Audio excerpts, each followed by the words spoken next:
All right, everybody. Thanks for being here tonight. It's great. This is the second month we're doing these kind of webinars, and this one's called "Take the Guesswork Out of Communication." We're going to talk about using Clifton's strengths for influence, feedback, and even selling. So, if depending upon where it is in your life, we want to talk about how you can use your natural themes and talents to influence and move other people. Katie Harry is my tag along. She's kind of like master of ceremonies for me. So when we're finished, even if there's just a few of us, she and I will chat and we'll take any questions. For those of you that are online, if you know your Clifton Strengths themes, we'll take live impact questions like, hey, how do my themes impact how I communicate? We'll talk through that for you. A couple of years ago when I was living in San Diego, I remember going to making a late night run to a grocery store, the Albertsons right downtown San Diego.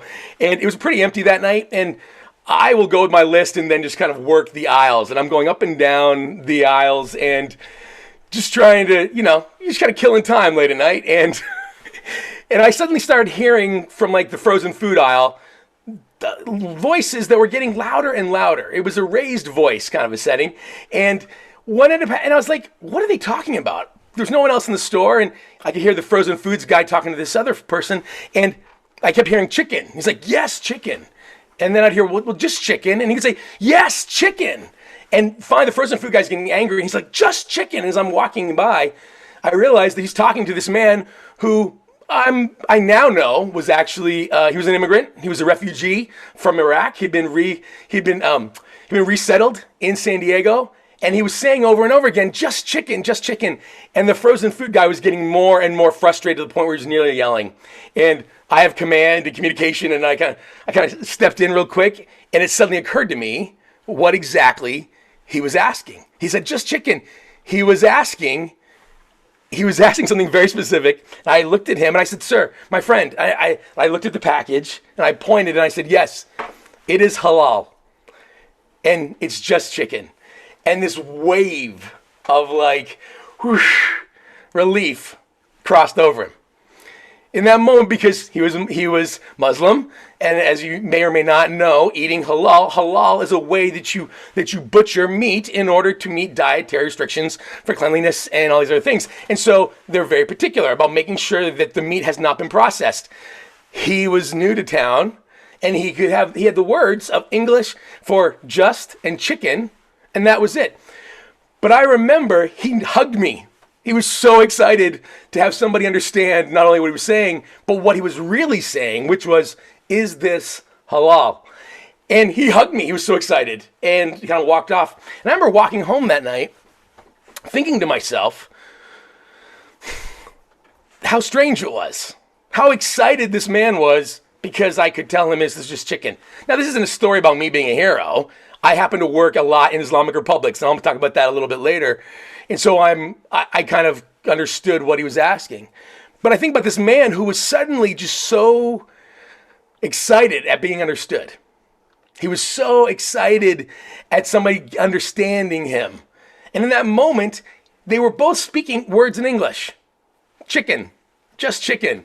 But the frozen foods guy, he's also feeling frustrated because he was getting so angry because in some ways he thought he was being accused. It wasn't like, it was like, what do you mean? I've answered your question. You've asked if it's chicken. I'm saying if it's chicken. What are you really asking? And my friend was asking for something, but he was actually wanting even more information. He didn't want to just know if it was chicken. He wanted to know if it was halal chicken. Do you ever feel that way? That what you're talking about, what you're presenting, what you're saying to, if you're a manager, what you're saying to your team, if you're a salesperson, what you're saying to your potential customer, if you're in customer service, what you're saying to customers who come in, if you're a parent, what is it? At times, do you ever feel that thing where you're like, man, we're using the same words, but we're not communicating. And you feel a lot like that 1998, can you believe it's 1998? The famous Chris Rock thing. Do you understand the words that are coming out of my mouth? Like it's this classic scene where it's like Chris Tucker and Jackie Chan. Jackie Chan gets off the plane from China and they're meeting for the first time. And so his way of dealing with the fact that he thinks he doesn't speak English is to say it louder, to use his hands. And do you know people? Like they'll say the same thing to you over and over and over again. And they use their hands as if that's going to change. Think about that. Like, is that what we do? And so My question to you tonight is, what could you accomplish if you didn't have to guess how much of your message is actually getting through? Think of how many presentations you've put together where you spend all this time putting slides and you stand in front of a room and you present and they're like statues and you ask for feedback and it's crickets. How many times have you followed up, you had a great meeting with a potential client and you're talking to them and they're explaining and they think, yes, I have a vision for what we could do. You have a great product and they ghost you. Or you're asking an employee, so do you need anything from me? Do you need anything? We need this deliverable by Friday. No, I'm good. And then they don't ask for help and they don't deliver. See, this is the problem. We spend so much time having to wonder and do follow-up work and background work and finding new ways. We twist ourselves into knots trying to figure out how much of our message is getting through. Are we really being understood? Are we being influenced? Are we truly influencing? Clifton's Strengths has the ability to be used as a Rosetta Stone, the ultimate translator, to understand how people listen, learn, and decide. Okay? Excuse me. One of those, and this is a really important thing, listening, learning, and deciding. Listening is how information is going to get into the people that you're trying to influence. Learn meaning how they're going to apply that information. And deciding is the key factor in buying. And so I like to throw in this sales conversation here because in some ways we are all selling all the time. We are trying to get people to buy in to an idea, to buy in to a concept, a solution. And so this idea of being able to go, how we listen, learn, and decide, what if you could understand more about how to use your strengths to do that, but also understand the filter that the people you're influencing, they have that as well. And so I want to talk through some of that because communication is not information sent, it's information received. My friend Nick Webb, he was a consultant for many years. I think he's as he's retired, he's an Anglican priest in Wales now. This was his line to me over and over again. Mike, communication isn't information sent, it's information received. So many times when it comes to communication, we will polish and put all of our focus and effort on, well, what did I say? When corporations bring me in and I'm doing coaching, even the team setting or the executive level, I will often be asked the question, how can you help through conflict? So I'll sit down with people in conflict and I'll be like, so talk to me about the conflict. And they'll say, well, this is what I said. And I'm like, great, what did they hear? Well, I don't know, but this is what I said. And I'm like, okay, but what did they hear? Well, this is when something doesn't work, when there's no accountability. I'm like, well, great, what did they hear when you presented the deadline? I don't know, this is what I said. You would never send a package without a tracking number. But we will attempt to communicate with each other all day long, not paying attention to whether or not the information is actually being delivered. Communication isn't information sent, it's information received. This is the idea tonight. What if you could use Clifton Strengths and some other tactics I'm going to give you tonight to better understand how to make sure your message is being received? Because communication is critical. And in fact, bad communication or poor communication is the problem that everyone talks about but almost does nothing to solve. And the reason is because they think we're all communicating clearly. Everyone assumes that the communication issue is somebody else's.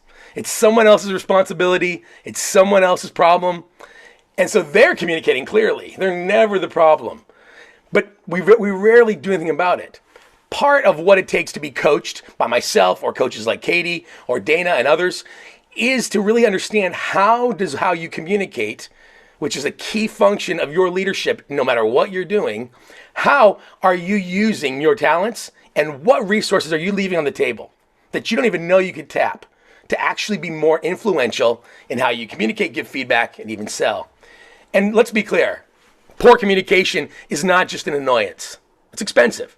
According to SHRM, companies of 100,000 employees lose about $62.4 million annually to poor communication. This is everything from missed opportunities to the cost of having to redo communication, to communication tools that go unused. And if it's a company of 100 employees, they think that it's approximately 420,000 in lost revenue. And this can be, again, in expenses or lost opportunities. It's in these things. Think about how much time you have to spend circling back. How much time you wondered, did they really hear me? You give them a deadline for Friday. Did they really hear that we need that? You spend a lot of time thinking it's hard enough to come up with a strategy. It's hard enough to keep the resources going. If you're a founder, if you're someone, you need to get that investor to spend. You need the right team lead to manage their team well because you can't afford to hire more people. You shouldn't have to lay awake at night wondering if your message is getting through. You need to be able to know, this is how I'm going to effectively communicate. These are my strengths of communication and influence. And this is the filter I've got to get them past to lead this group of people, to lead other individuals. And so and this is important, right? This is important. We need to understand the reality of how we could use, again, Clifton Strengths as the tool. And I'm going to talk about what that means. They can unlock the door of how our teams and clients listen, learn, and decide. And why do we need that? Well, besides the whole idea of getting someone to buy into your idea, just in general, I had a coach one time who used to say to me all the time, Mike, a confused mind says no. A confused mind says no. How many times have you seen people who have terrific ideas and they're leading it to the team and they're saying, hey, this is great, and they're so excited. They didn't come up with an idea that's garbage. They really believe it's best. And the team, they listen, but because they don't internalize it, they say no. A confused mind says no. Think of little kids, right? They'll be so satisfied with their backyard toys, not realizing that they're actually passing up on a chance to go to a water park. Because the perspective on the world, they don't understand. Our job as people who are trying to influence and communicate, the burden is on us. I am trying to communicate with you. Communication is information sent, it's information received. And so my job is to get you to unconfuse your mind, how's that for a word, so you can get to a yes. But a lot of times people will just say no. And the problem isn't that you have the wrong solution. The problem isn't that you don't have the right idea. The problem is that you're confused. So your mind says no. And I should know about confused. Confused is something I do well. And we do these every month. And so I was telling last month, this idea that for me, I know what it's like to be lost. I know what it's like to feel confused. I know what it's like to feel like you're not expressing or influencing the world. When I was 29 years old, I was almost 6 years into a career at Hewlett-Packard. And I was working for HP in San Diego, and I was an international contracts analyst. I was a legal negotiator, and I was living on Coronado Island in San Diego, a block from the beach, and I was commuting to Asia, and I was making more money than I ever had in my life, and I was miserable. I was a 350-pound insomniac who was exhausted and frustrated and knew that I needed something different for my life. But literally, people say, like, what do you want? I'm like, I don't know. And I remember looking at jobs. In my book, I wrote a book called Extraordinary, The World Sold You a Map, but what you need is a compass. In that book, I talk about having basically an emotional breakdown as I pulled off the off-ramp to Bernardo Center Drive and caught a glimpse of my face in the mirror and was thinking to myself, one, you look horrible, but two, like, who are you? Like, how is this your life? And realizing I wanted to change my life. And that moment started something for me of going, well, how do I change it? But I started looking for jobs anywhere and everywhere. And I picked through tons and tons of options. I applied to teach English in countries all over the world. I applied for everything from faith nonprofits to corporations to anything to try to change my life. But I was so confused that I didn't know how it was going to play out. I just kept saying no. And I came across Clifton Strengths at the time, and these are my themes. Clifton Strengths had just come out. It was early 2002, 2003. And I remember getting this list and being like, okay, communication, command, activator, positivity, woo. And I've talked before, we won't dive into this tonight, but I've talked before about how much I hated them originally. Because for me, I could draw a straight line to the things on my sheet of paper and all the things in my life that I thought I was trying to scoop out. But when I did finally realize, man, maybe I am good at communicating. Maybe it's okay to have an opinion with command. Maybe I can get things started. And it's all right to be optimistic and like people. Positivity, woo. I still didn't have a clue what that meant. I still didn't know what it was and how it could possibly influence me. how would these themes influence the decisions I would make about what I would do with my life? And then one night, some guys I knew from Minneapolis, Minnesota, were working with a foundation, the Lilly Foundation, to identify emerging leaders for nonprofits. And they were in town for a conference, and they knew that I had really taken to strengths. We were using it kind of on the side. I was at HP, but I was using it in our community organization I was working with. And one night over dinner, they were like, well, yeah, we're doing these programs, but we're thinking about doing more. And I just started listening, and I said, well, you could do this for schools and do this for nonprofits, and you could go in social entrepreneurship, and I started at dinner just listening and reflecting back to them and giving them like 10 different directions of strategy they could choose from over dinner for fun. And I remember being so buzzed and alive and saying, well, guys, this is great. Thanks for meeting up. And I remember one of the guys saying, man, it's too bad you don't live in Minneapolis. And I was like, why? He's like, man, we could sure use the help. Next thing I know, I had packed up my life, left San Diego, put everything I owned in my two-door Toyota, and moved to Minneapolis, Minnesota, and which is actually where I am now. And that was the start of my company. That was 16 years ago. And over that time, that eventually led to the Bill and Melinda Gates Foundation, United Way, Maserati, Team USA, all these different companies where I'm constantly asking this question because this part of the story that matters to that list of themes is this. I packed up my whole life and changed the direction because those guys made me feel understood. See, I have communication as a theme. They influenced me by letting me be heard, letting me feel like I mattered. They then took my ideas and did something with it. The activator in me, they didn't even realize they were selling me. In fact, I remember them being like, why are you moving here? We don't have a job for you. And I was like, this is my calling. I had bought into this idea of strengths and they hadn't offered me a thing. All because I felt understood, communication. I felt like I could influence. They were giving me a spot to lead, command, activator. It was something new. That led to the company.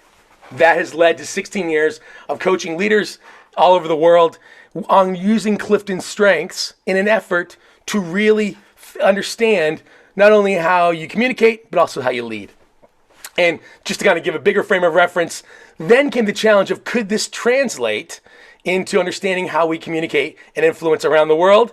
And so some projects that end up, this is me looking extremely tired, doing some work in Afghanistan for Turquoise Mountain, a great organization that does artisan education and high-end jewelry. It's a project of Prince Charles, which also led to the Afghan Ministry of the Interior doing leadership development for the deputy minister's security, governance, and justice, which eventually ended up leading me to Nigeria and a whole football project and program. Long story short, for someone like me, when I feel understood and moved, like, man, I find that I'm influential. And I actually can be like, man, I'm going to be influenced by those who let me tell stories. You want to sell me? Make me feel understood and actually help me understand what to do next. And that was basically how I got to this space, is that it's been almost 16 years. And this idea of being able to take this and ask the question of understanding how do we use Clifton strengths to understand the filter on our mouth, our ears, and our brain. Clinton, so what is Clifton Strengths though? And how does it do this? So if you are new to Clifton Strengths, you've never taken it before, I want to give you some basic background. Maybe you've taken it and you're aware of it. Here's a couple pieces. The Clifton Strengths was created by a guy named Donald Clifton, doctor of psychology, out of Omaha, Nebraska. And so Donald was really focused in on high performance. He wanted to know what exactly made people high performing. And so they set out to study high performers from all over the world. And so in a book that they rolled out called First Break All the Rules, they studied 80,000 individuals from 101 companies in 63 countries, wanting to know what the best of the best had in common. Thinking they were going to find personality traits. Is there a certain personality? Are you outgoing? Are you extroverted? Are you introverted? Do you have vision? Are you hardworking? Are you competitive? What are the factors that would make you extremely high performing? In the end, the thing they found was your personality has almost nothing to do with high performance.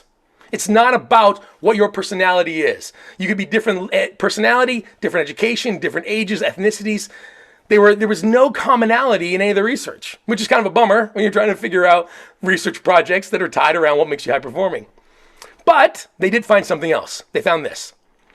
High performance was connected to emotional engagement, meaning the high performers were likely to express high levels of emotional engagement in the tasks of their day. So the things they had to do day in and out, the people, the actual work, the moments, from sending emails to making presentations to making calls to leading teams, high performance was almost always connected to how emotional, how much energy, how much life, how much fun, how much joy, how much satisfaction did they get out of the day-to-day tasks emotionally. That was tied. But then they realized that instinct was the key to emotional engagement. The more you could use your instincts, the more likely you were to be emotionally engaged, the more likely you would be high performing. So the thought came, what if you could give people words to describe their instincts? And, I got a blank slide here to meet him. That's where Clifton Strengths comes from, okay? Is that Clifton Strengths is the vocabulary around your naturally occurring patterns of thought, feeling, and behavior. Things you think, things you feel, and things you do. Now, when I work with clients, most of them have taken strengths before I've ever gotten there. Like so many other things, it's like DISC, Berkman, Predictive Index you can tell the Predictive Index has a new investor. They haven't gone public yet because they have ads nonstop on LinkedIn. So that's the tool of the day right now, PI.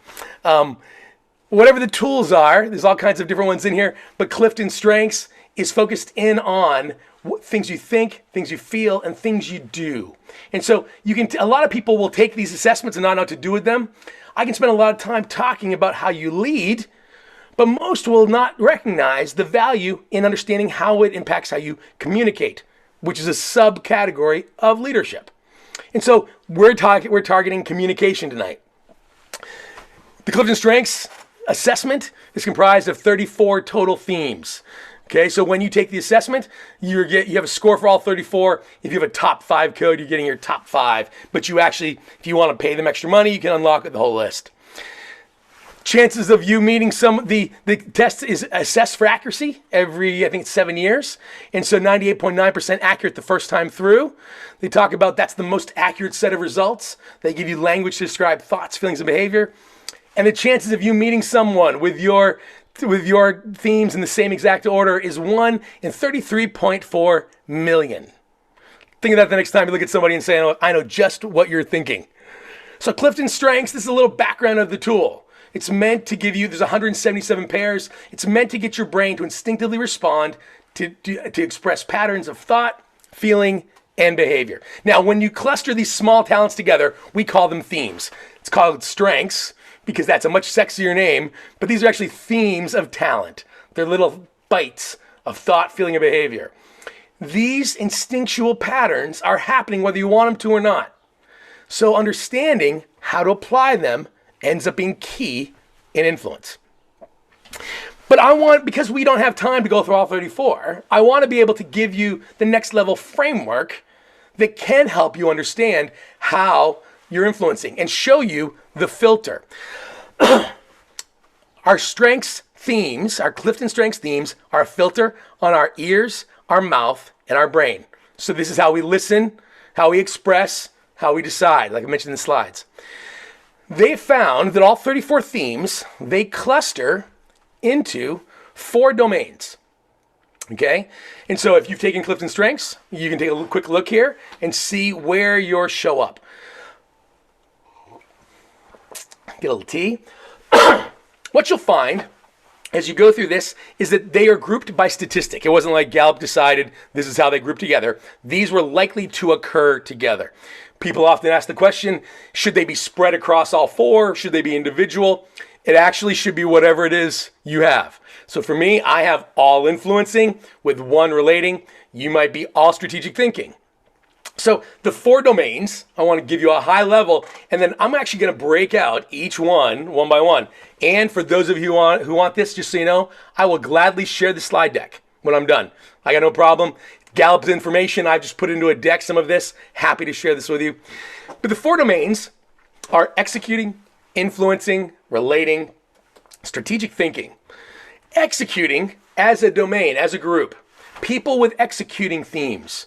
They like to get things done. They like to measure. They like to pile it up. They like to make sure that it has deadlines. They like being able to naturally know, hey, when is it finished? What's going on? What's happening here? And so to be able to pile it up at the end of the day, cross it off. They love to make lists. A lot of times they feel like they start every day at zero. It doesn't matter how much work they accomplished the day before.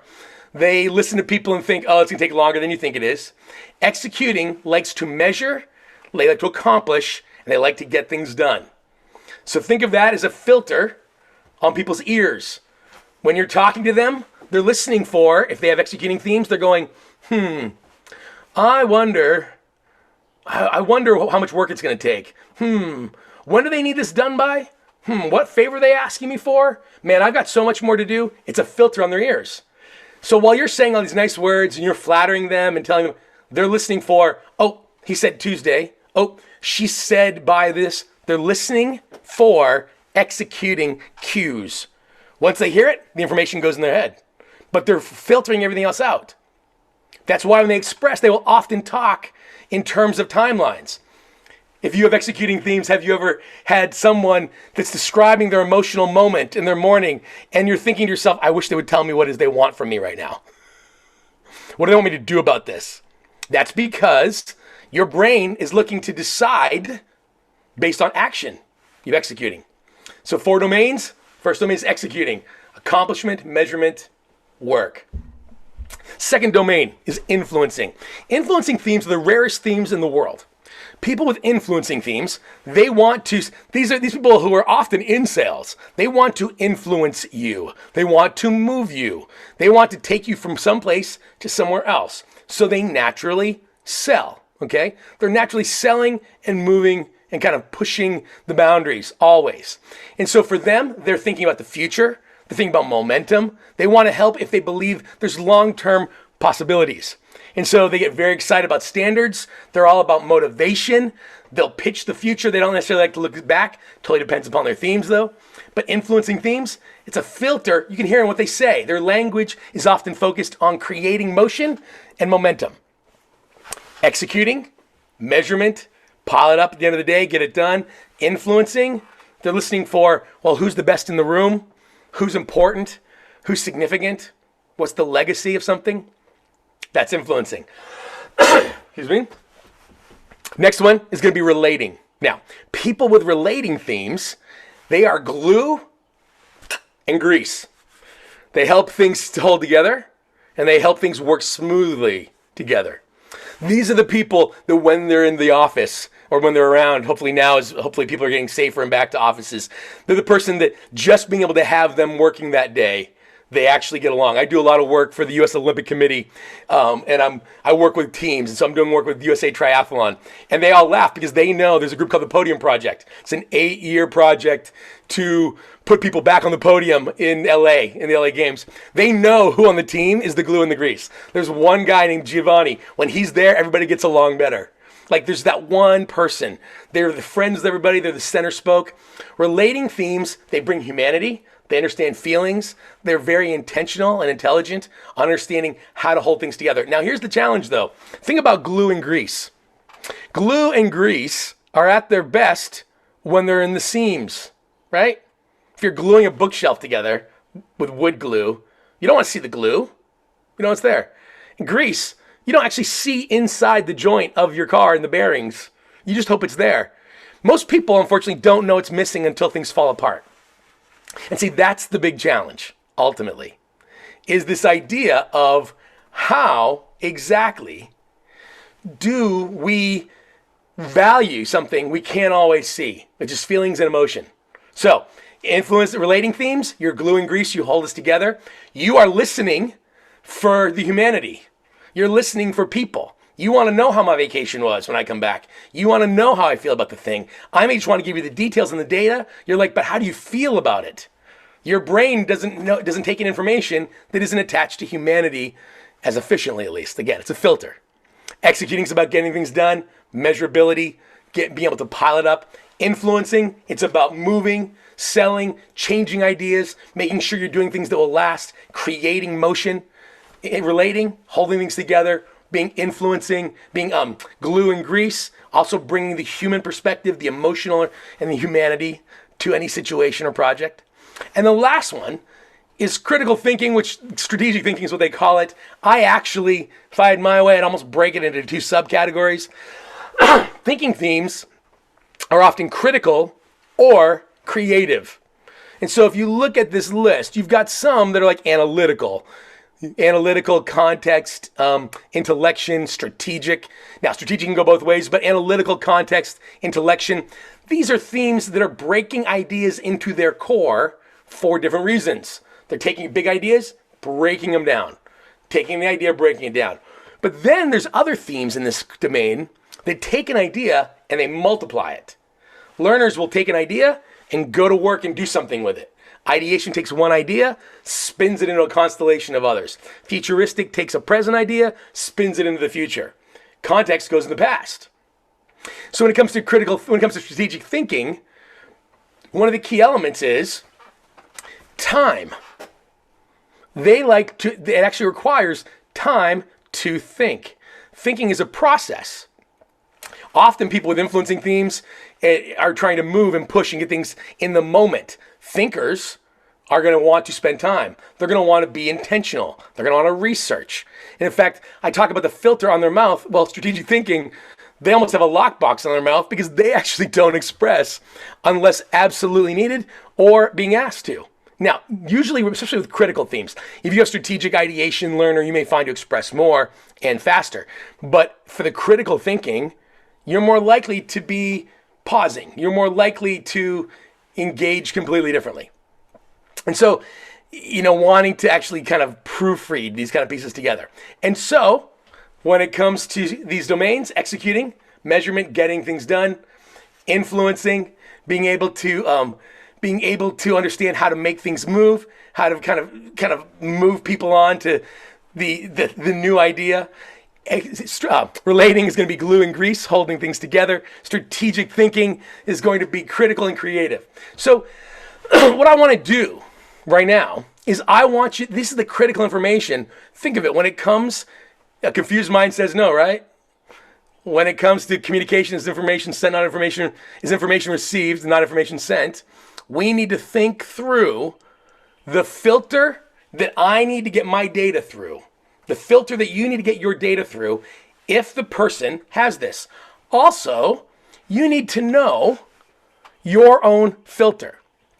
One of the things I spent a lot of time doing is working with Olympic athletes. And this is a really busy time, as you can imagine, getting ready for Yokohama. And what's going on right now for a lot of coaches is that coaches were often athletes.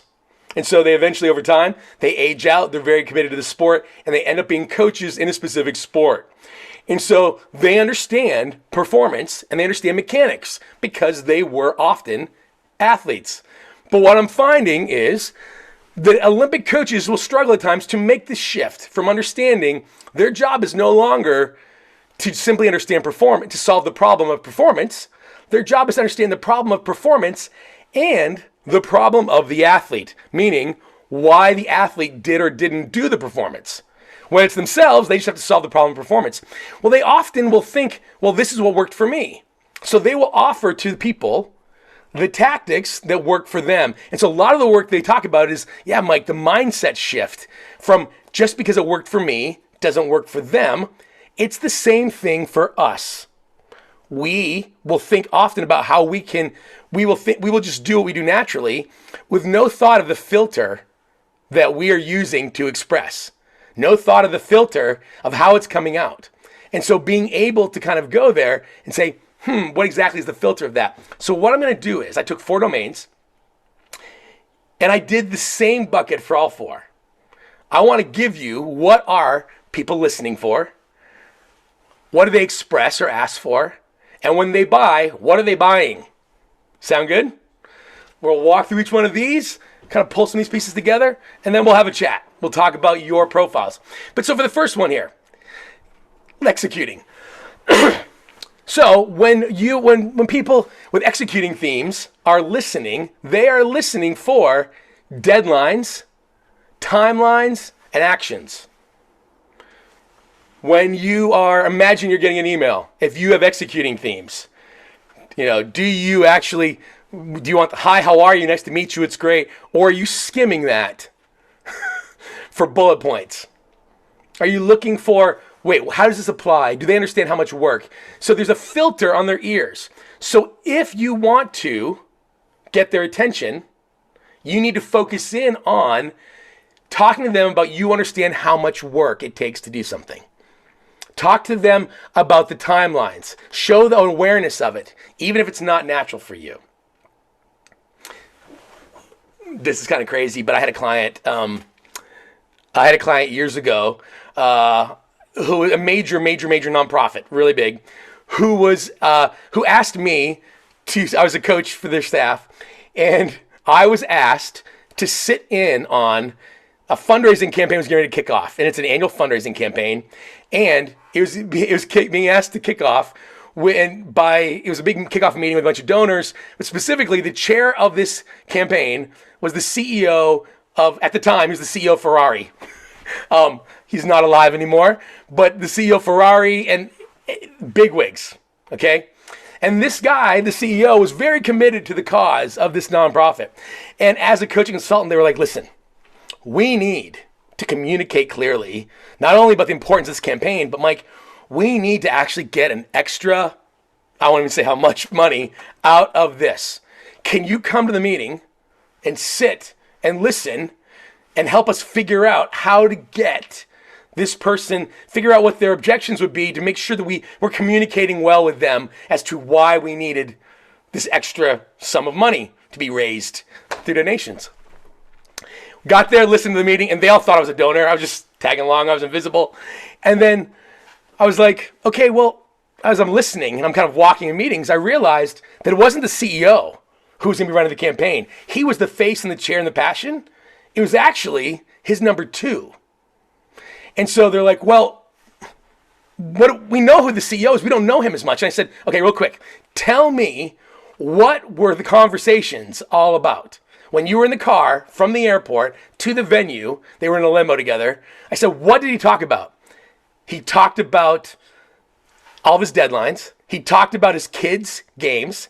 He talked about making sure he had enough time to get back for Little League practice. He talked very specifically about how proud he was that they got something in on a timeline. You can hear everything, right? He was talking very specifically about things that were delivered, things that were important, and core things like family and very specific deliverables. And I said, listen, start by telling him how much work you know he's going to be asked to do, and how you'll do whatever you can to support the structure of what it would take to raise this extra amount of money. And then tell him the amount of money you're trying to raise. You're starting with that. They got the extra, a significant amount.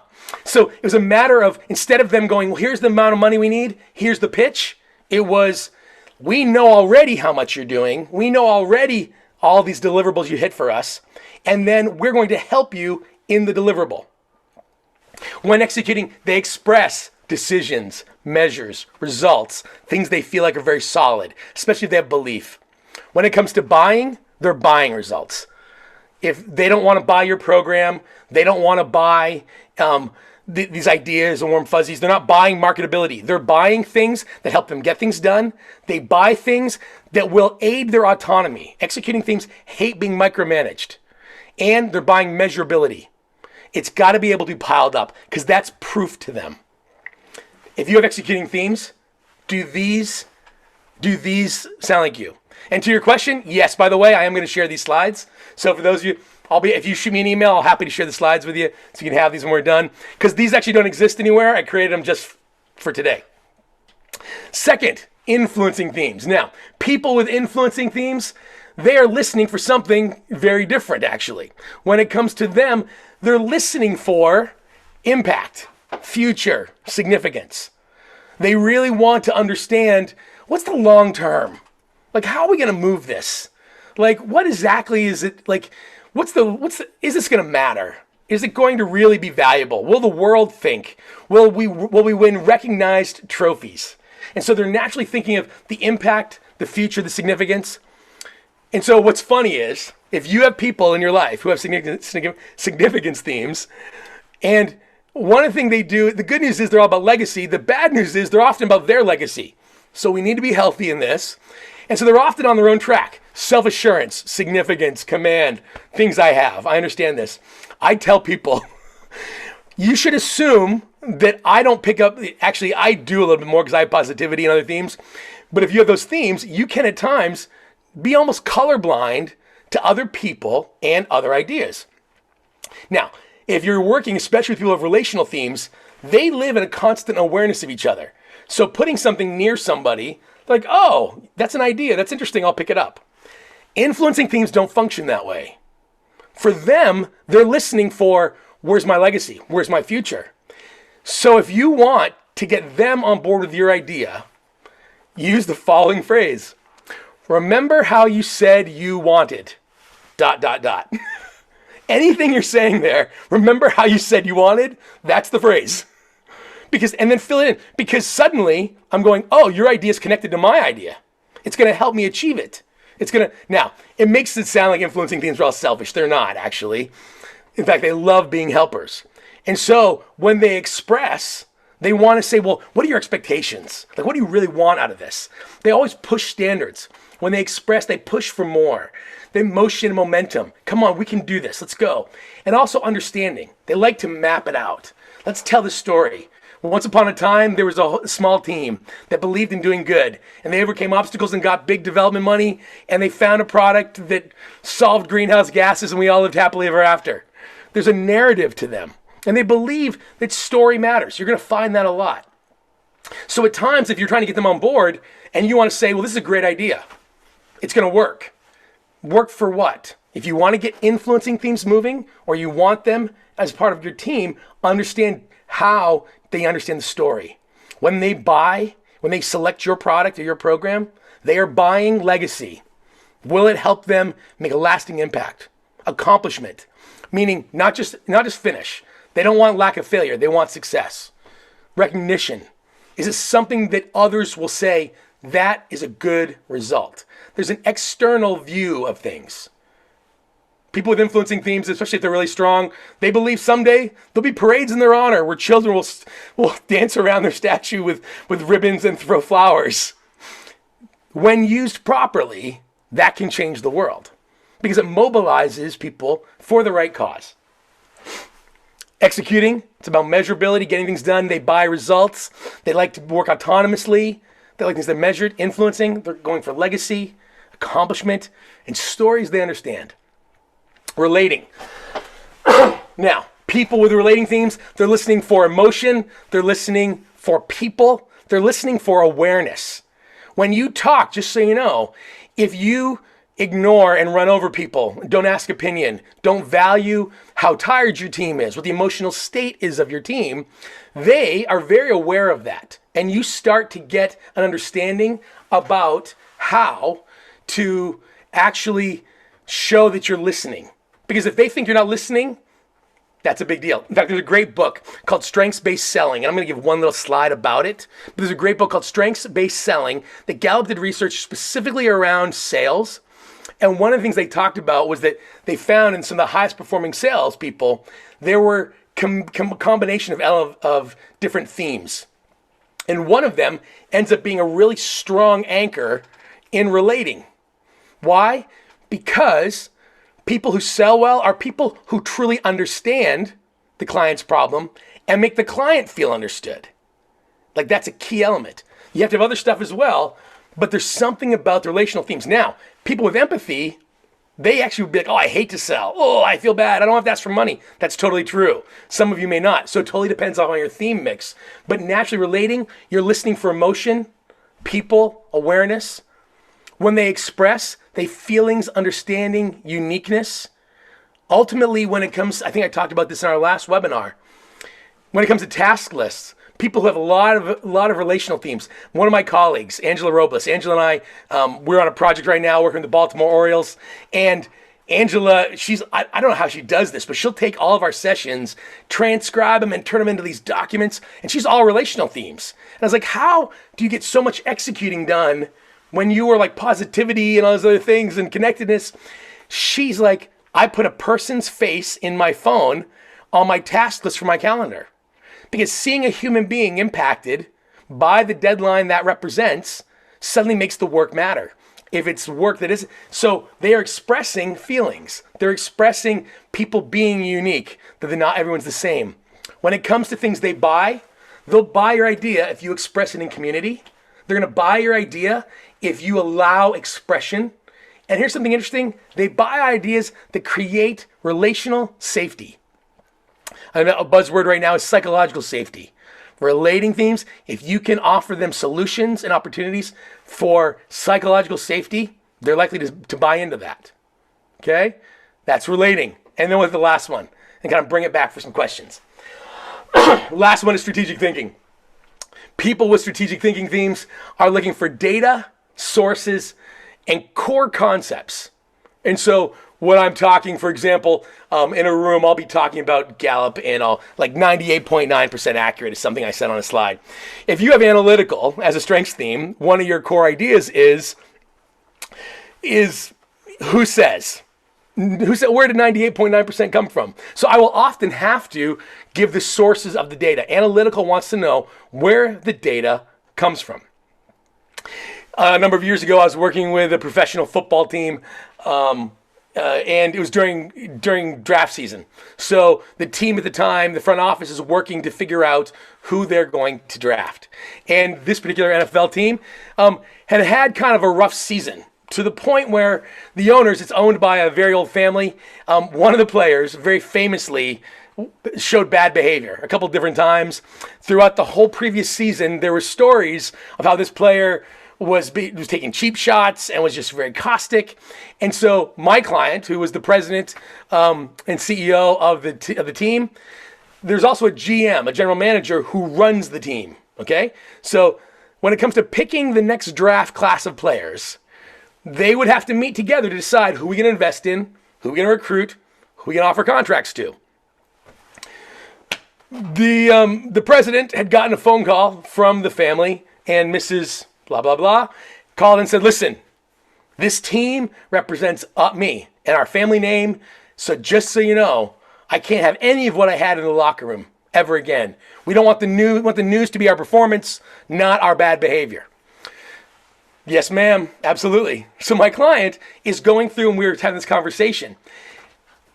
We're talking through this, and I said, well, what's coming up? And he said, well, the GM, just so you know, the general manager of the football team, dominant themes, responsibility, analytical, intellection, strategic input.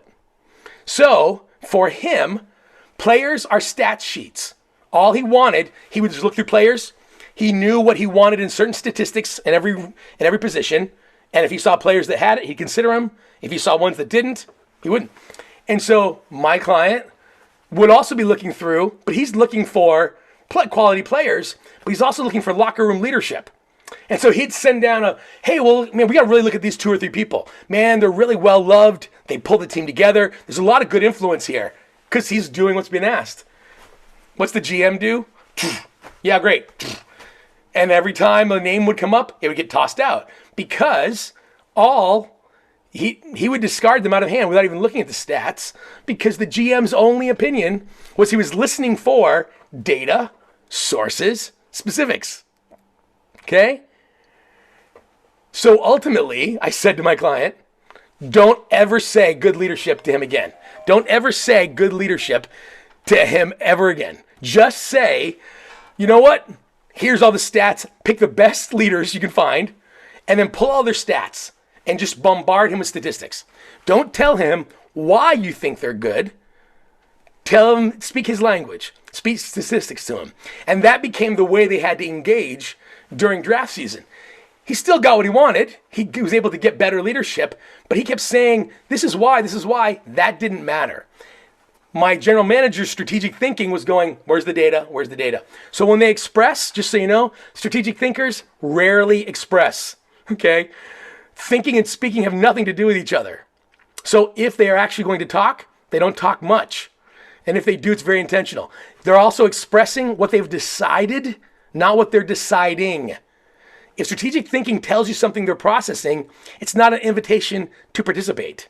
They're dropping out very specifically these ideas and these pieces.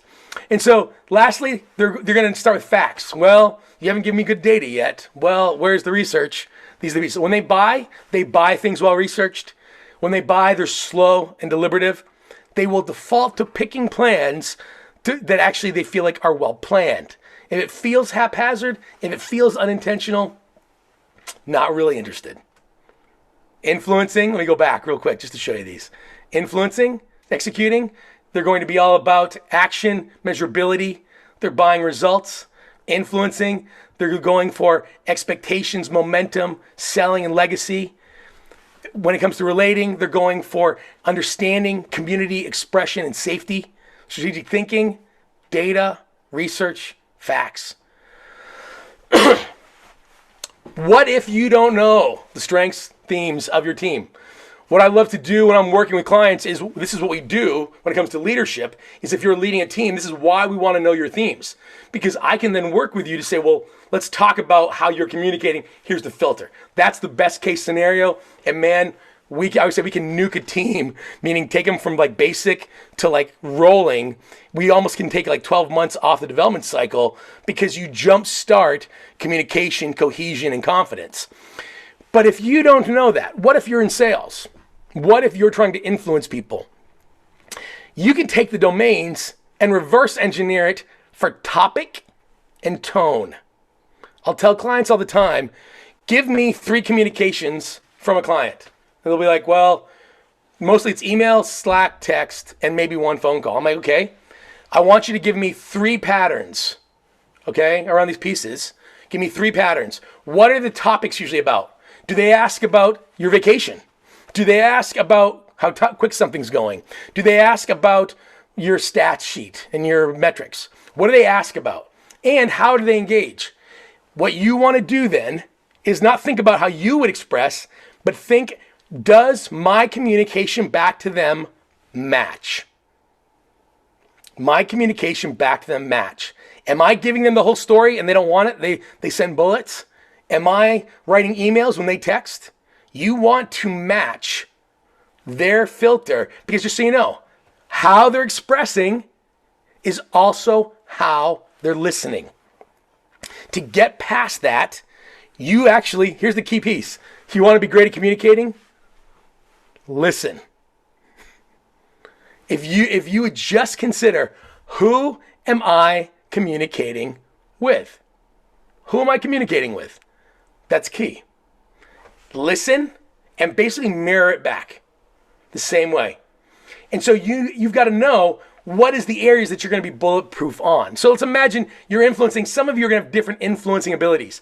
And so last couple beats, and then we'll dive into some of these questions. In that book, one of the big takeaways for me in the strengths-based selling book was that they were like, anybody can sell.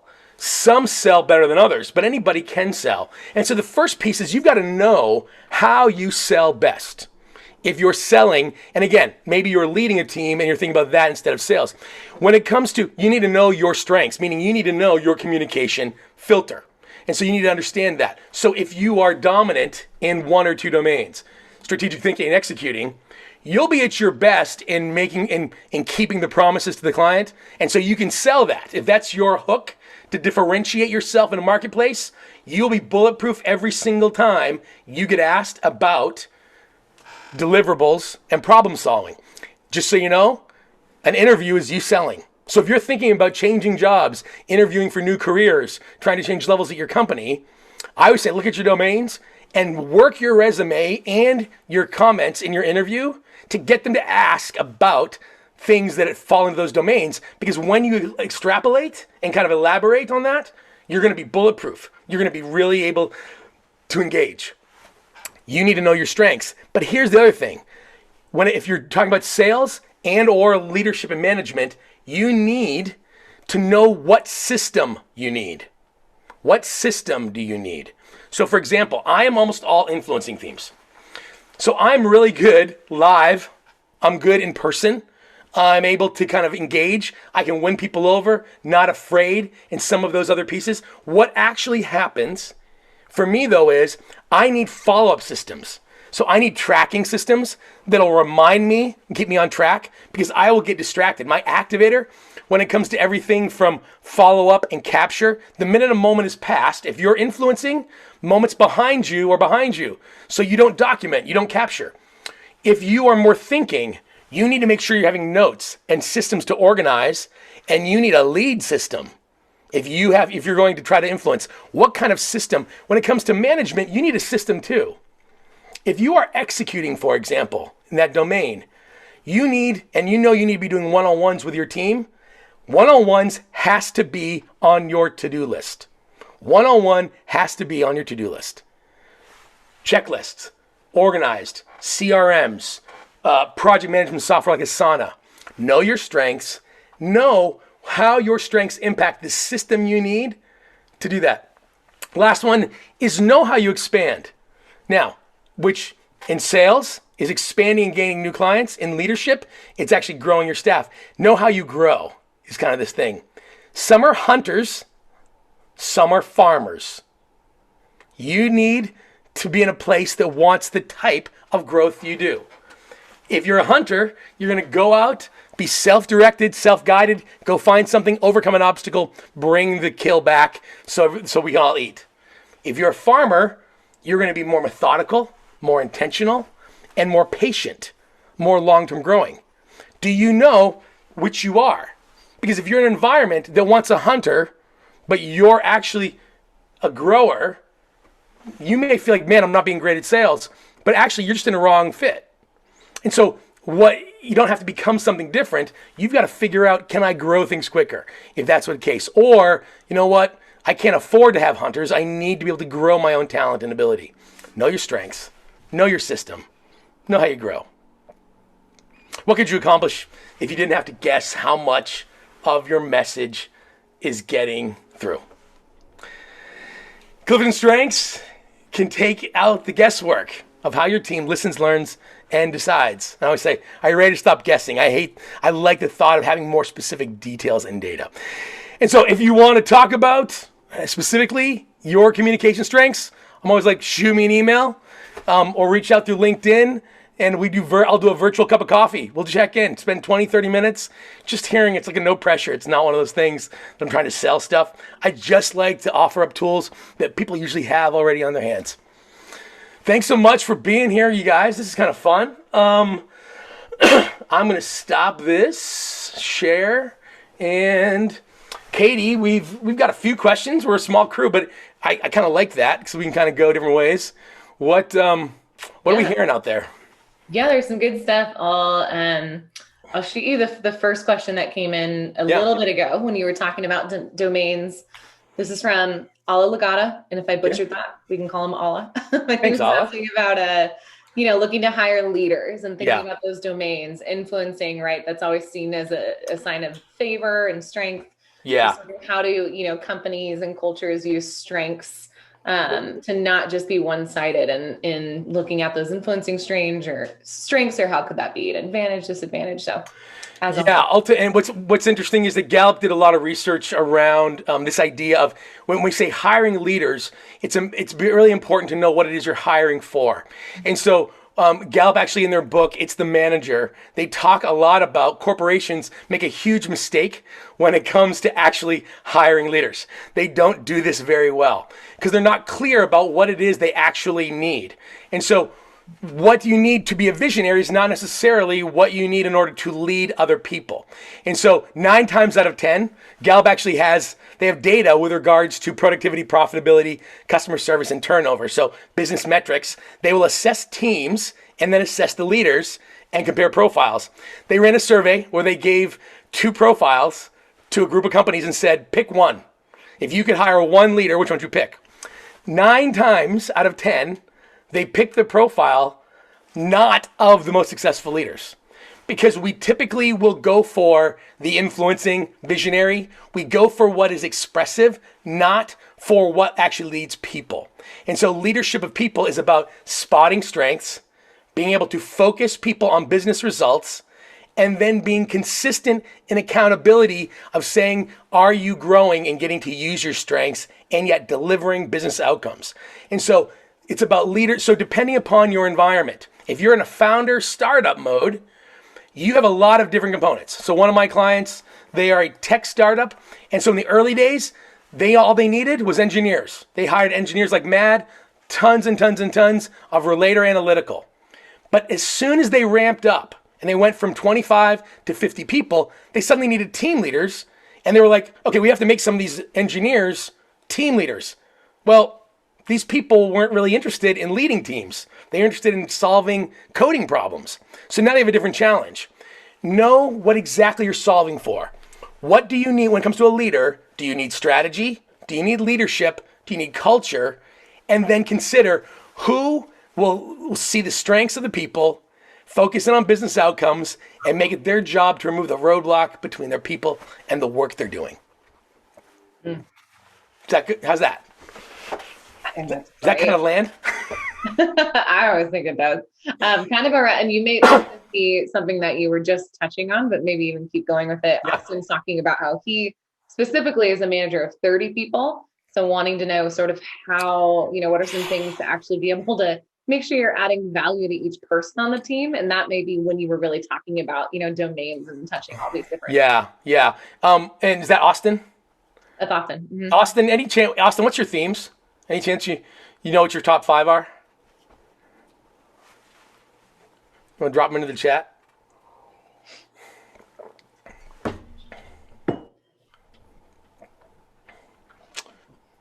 He's out there somewhere. Yeah, and that'd be good to hear too, because his other question was about, how he can be seen as a good candidate in hiring and management. So totally. Because with the Austin, while you're digging them up, if you can find, executing, relating, and influencing. So all 3. Any know what your specific ones are at all? Because I could do some. I'll do some specific. You didn't know you were going to dial in to be focused on, did you? Best way to learn. Restorative, achiever, harmony, empathy, competition. Okay. Wow. So poor Austin, he knows he has to beat me, but he feels bad about it. Like that's the biggest challenge. So ultimately, part of what's happening. So we've got restorative as an example. So restorative is wanting solutions. People with restorative are naturally putting things back together again. You spot problems first. Can be accused of being negative sometimes because your brain goes there. Hardworking, but you like efficiency. Harmony is about people getting along, but it's also about efficient organization. And with that empathy competition, you're going to want to be the best. So the trick is going to be, one of the things that's really interesting, Austin, for you, is going to be with competition. Competition's not about winning, it's about comparison. So you're going to do best when you know how you compare to others in a similar role. But here's the thing, if you have an unhealthy benchmark, you're going to win. So pick your benchmarks really carefully. When it comes to leading a team of 30, I'm going to want you to have clusters, smaller groups. 30's direct reports is a lot. So anything you can do to influence them in pods or groups, being really, really clear about how you hear them. Also, don't talk yourself out of what you see. Restorative will often see problems before they happen, but they may wait to go, I don't know if it's going to come out that way. So you're going to need to know that in new settings and new environments, again, competition likes to know the rules of the game. If it's a game you've never played before, meaning you're changing roles, you're changing divisions of the company, a whole new setting, it may be like new rules and you may feel like, man, I don't know what I'm doing just yet. Actually, grab the closest proximity and think, how did I win here, and apply it there. But know, what's the bar? You need to know what your expectation is. You need comparison points in order to know what high performing means. A lot of times with I do a lot of work with, again, I mentioned USA triathletes. They'll talk all the time. But I have one guy and he runs like 4-minute, 50-second miles. Okay. So like as he's running, he's pretty insane. And he's a triathlete, but he's like, I always do worse when I'm running alone. And I'm like, why? He's like, there's nobody to chase.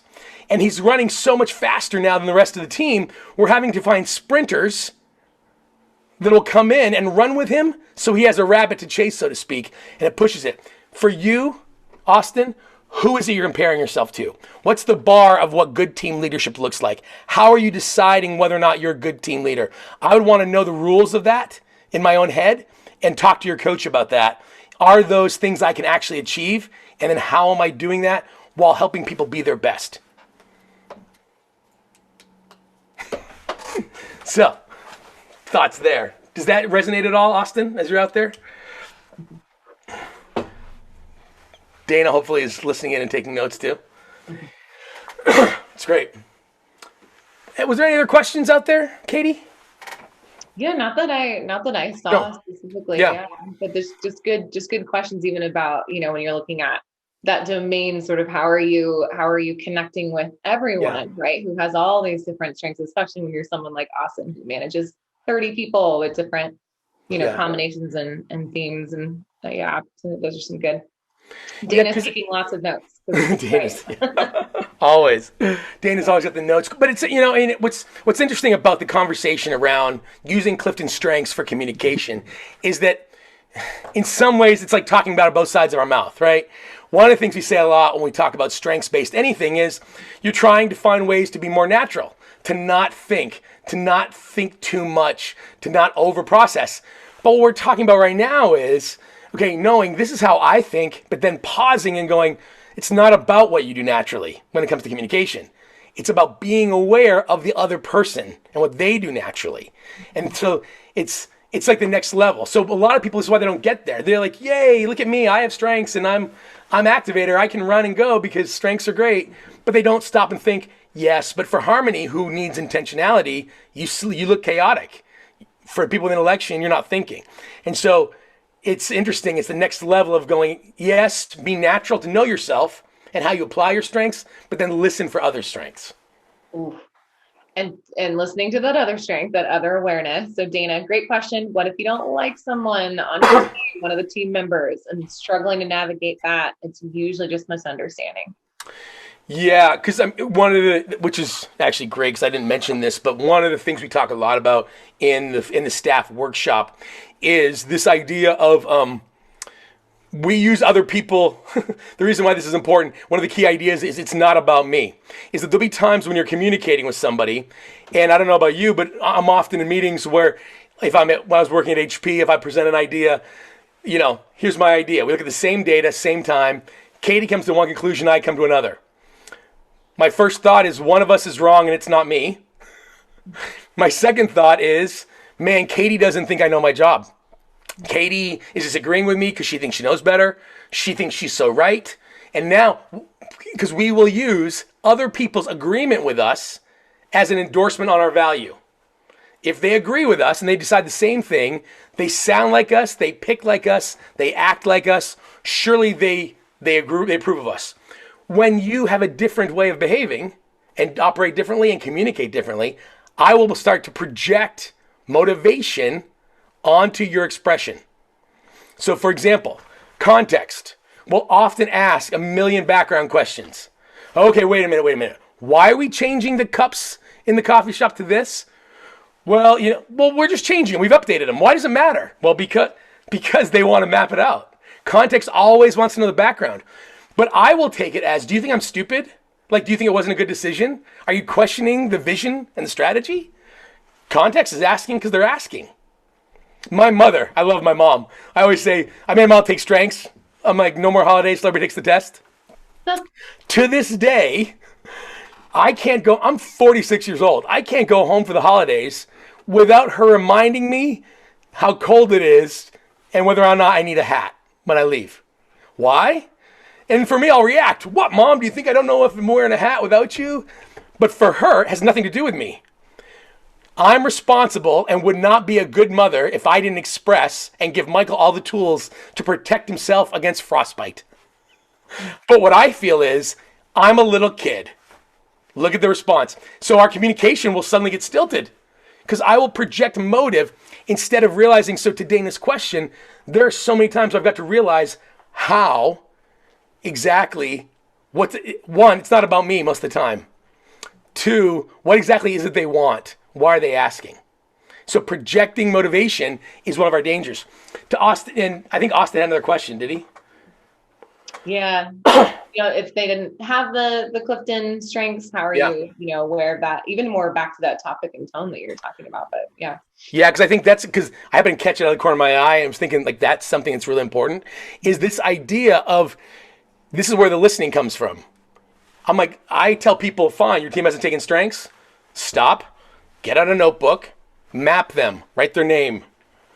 Dana, write down when Dana communicates, what do you hear? When you want to figure out someone's strengths, the words they use and the moments when they lean in and light up, when they get more engaged. Think of a little kid telling a story. When do they talk faster? When do they lean in? When do they get more animated? And then you've got to think about the tone and the content. What are they talking about when that happens? What are they saying? Are they talking faster? Are they getting more animated? I don't care. And I tell clients all the time, I don't care if you know your Clifton Strengths themes. I care more whether or not you're paying attention to what emotionally engages your team. Because that was the key to high performance. Not personality, but instincts that led to engagement led to high performance. And so when leaders understand and let teams communicate and go, oh, I don't have to project or misunderstand or think there's malicious intent. I can listen and go, oh, they're asking because they need something. This isn't about me. It's not personal. I can suddenly maybe get their needs met and communicate differently. Good. Have you ever done the thing too of talking about like the lean in and light up, but also just successful moments of paying attention to when they were successful or at their best and asking, what was your experience of that? Why was that enjoyable for you? How can you recreate that? People talk a lot about the things that they enjoyed or lit up about. Yeah. What's which actually kind of leads me to something else that kind of comes back to what Olive was talking about earlier when it comes to like you're trying to figure out who to hire for leaders. When I'm working, I actually will coach clients. I had one today. It's my favorite success story this week. I was like, oh, this is good. And we did a whole session on her interviewing basically an SVP for their organization.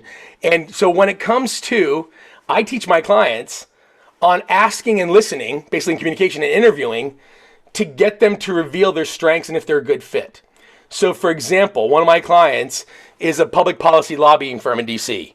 They're trying to get clean energy things through Congress. So looking at strategies and events, they've got to be political, they've got to schmooze, they've got to do it. So one of the things we thought about was, what's the most complex project she is interviewing candidates?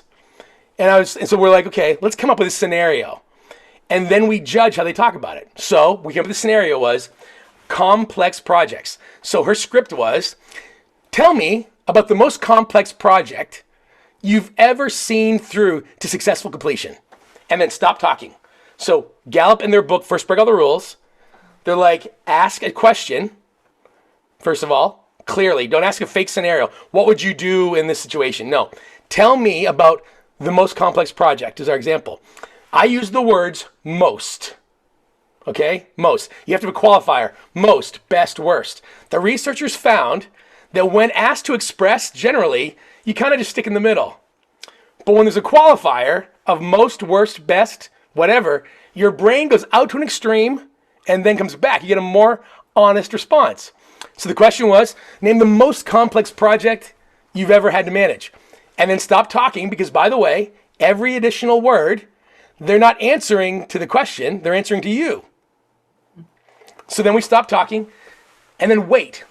Gallup says, again, the First Break All the Rules book, if you've ever done that, your brain will pull an example of that in under 15 seconds.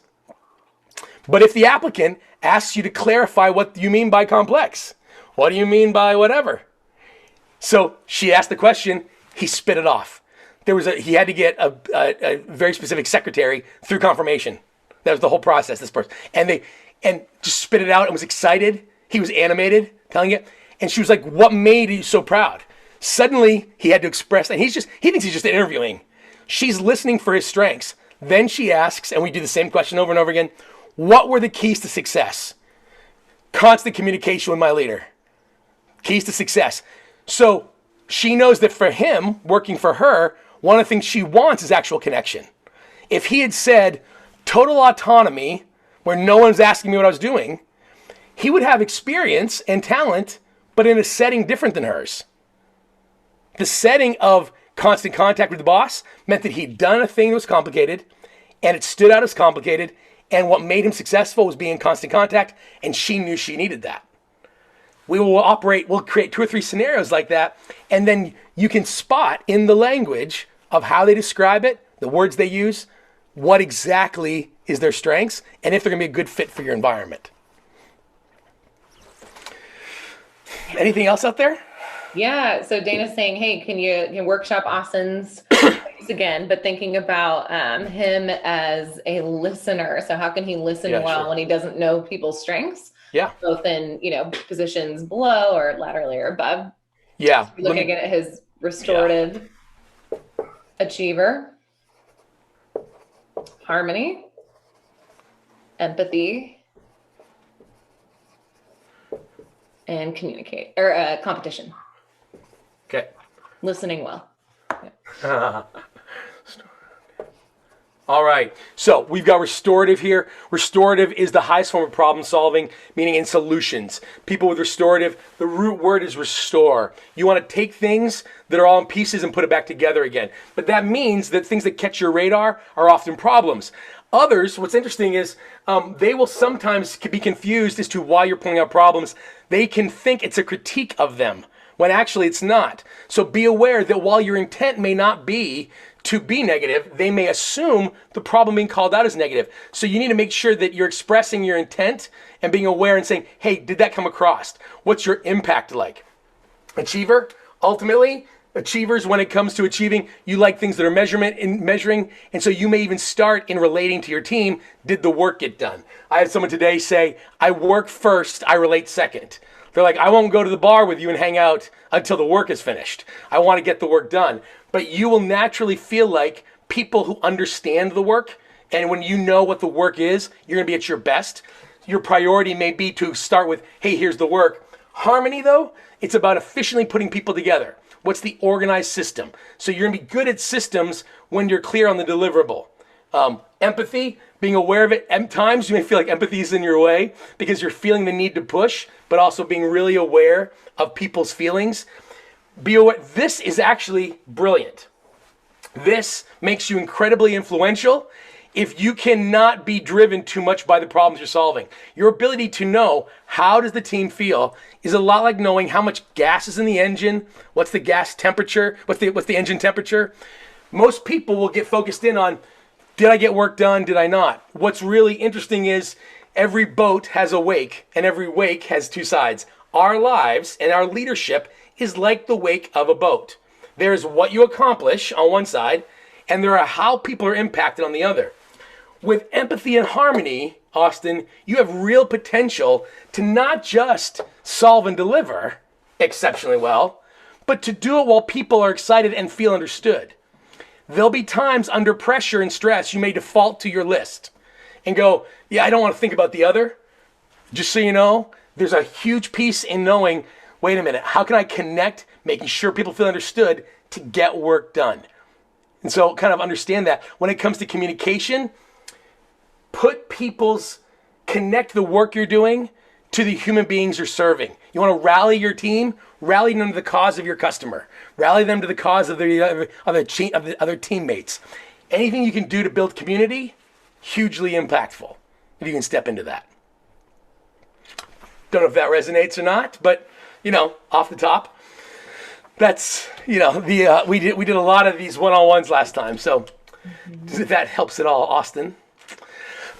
Katie, did I leave anything out? We've talked about communication a couple times in the work we've done. Anything that I haven't put out there, you think, comes to mind? Man, I don't think so. You're getting total praise from Austin. I think you nailed that. A bit of it. Isn't that fun to sort of look at the themes just from one specific idea, like listening well or leading or communicating? Yeah. But no, I don't think so. I think especially with your audience, your things are landing really well. Yeah. That's good. Because I think this is part of, and even think about, I'll kind of wrap with this for you guys and we'll kind of go. In the last webinar I did, we talked about the things that new employees want when they join a company. And it was the same 5 beats. It was in Gallup's book, It's the Manager, which is a great book. that came out a year ago. There's 5 things people wanted to know. There's 5 questions every new employee asks themselves when they start a new business, when they start at a new company or in a new role. The first thing is, what do they believe around here? What's my role? What are my strengths? Meaning, do they know my strengths? Who are my partners? What's my future? Believe, role, strengths, partners, future. This is going to be critical. And so even to Allah's comments about being able to pull together and understand the leaders you need, if you just led to these things when you have new employees, hey, let's show them and express what we believe here. Let me express to them, I know the role I hired you for. Let me say, hey, I'm excited to learn about your strengths and how they fit into the role. Hey, let's foster collaboration. Gallup talks about that's really important for them. And people are always shocked by this. New employees from day one are wondering, what is their future at the company? Leaders' ability to express this, knowing how your themes, like for me, I will do way better at partnership, future, and like belief. Role specifics, not so much. Even management's not so much for me. I do these other well. I'm going to have a plan to compensate if I'm hiring new people. How do your themes naturally fit versus not? If you would like to talk about your profile, again, I'll put up the slide. And for those of you watching along at home, going to share this real quick. This is my email. I would love the chance to have what I call a virtual cup of coffee with you. 20, 30 minutes, a good cup. Michael at michaeldoffney.com. And to your questions, yes, if you shoot me an email also, happy to share the slides. Katie, thank you so much for tagging along with me tonight. Thanks for being here. Appreciate it. The rest of you, thanks you guys for coming. Just having a couple of you, it's kind of fun to basically actually talk about real stuff. So thanks for making the time. Have a great night.